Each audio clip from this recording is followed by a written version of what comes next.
Serapan gabah oleh Perum Bulog Maluku di wilayah sentra pertanian terkhususnya di Pulau Buru dan Pulau Seram saat ini sudah mencapai 1.500 ton.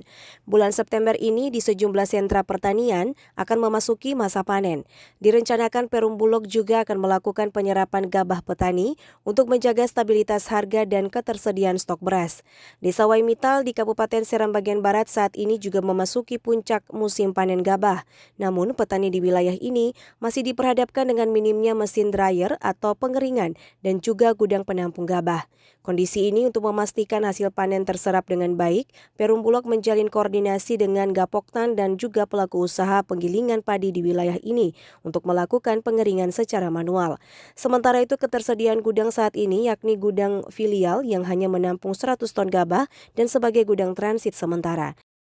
Adalah di dryer ya kemarin di wilayah Metal khususnya di Gemba itu memang ini puncaknya nih puncak panen.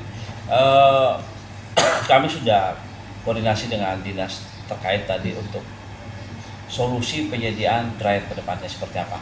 Nah, untuk menghindari hal-hal yang kita ini kan jangan sampai nanti petaninya ada hasil panennya yang tidak terbeli.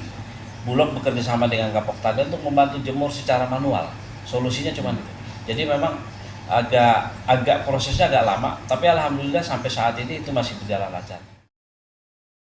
Di samping itu, Perum Bulog Maluku dan Maluku Utara juga telah berkoordinasi dengan pemerintah daerah terkait pengadaan gudang bulog di wilayah-wilayah sentra penghasil beras. Tim Liputan TVRI melaporkan.